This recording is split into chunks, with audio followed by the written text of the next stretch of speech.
Salut les agents libres, j'espère que vous allez bien et on se retrouve aujourd'hui pour parler du dernier trade, du dernier gros trade qui a eu lieu la nuit dernière, à savoir Justin Fields envoyé aux Pittsburgh Steelers. On rappelle que les Steelers ont envoyé du côté de Chicago pour recevoir le quarterback Justin Fields un 6e tour conditionnel pour la draft 2025. Choix qui pourrait s'avérer être plus élevé si jamais Justin Fields joue au moins 51% des snaps. La question de Justin Fields, c'était sans doute celle qui alimentait le plus du côté de Chicago les conversations, à savoir qu'est-ce qu'ils vont faire, notamment avec leur choix numéro 1 lors de la prochaine draft. Là, clairement, on a la réponse. Il n'y a plus de doute, les Chicago Bears vont aller chercher un quarterback et très certainement Caleb Williams. Alors, comment est-ce qu'on peut analyser ce trade ensemble?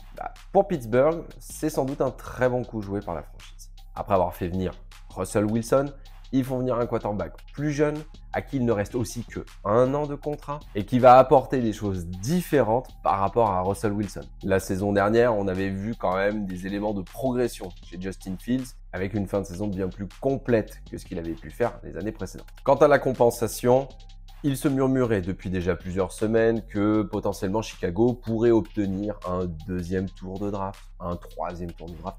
Finalement, c'est un 6e tour de draft. J'ai vu beaucoup de réactions sur les réseaux sociaux en mode « je suis un peu choqué, seulement un 6e tour pour Justin Fields ». Mais il faut quand même se rappeler d'un truc. Si on se sépare de son quarterback, normalement, qui est quarterback de franchise, c'est qu'il n'a pas forcément bien performé. Donc en contrepartie, on risque quand même pas forcément d'avoir un 1er tour de draft. Est-ce que c'est une réaction de panique pour Chicago? Si vous voulez mon avis, j'ai bien peur que ce trade ne soit un geste de panique de la part des Bears avec la draft qui arrive, la peur peut-être de manquer le prochain gros quarterback de la NFL. On repart de complètement zéro du côté de Chicago, même si pendant toute la free agency depuis le 11 mars, on a fait venir pas mal de joueurs.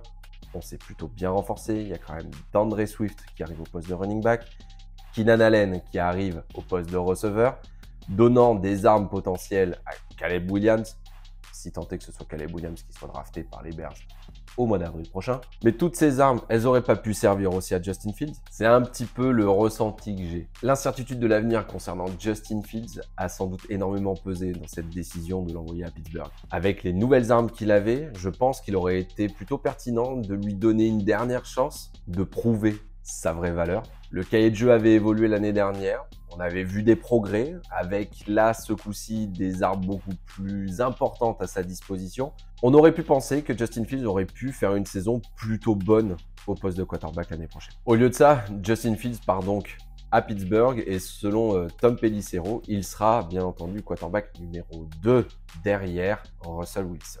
Pour Pittsburgh, c'est une aubaine. On a un quarterback vétéran vainqueur du Super Bowl qui est là pour 1 année seulement.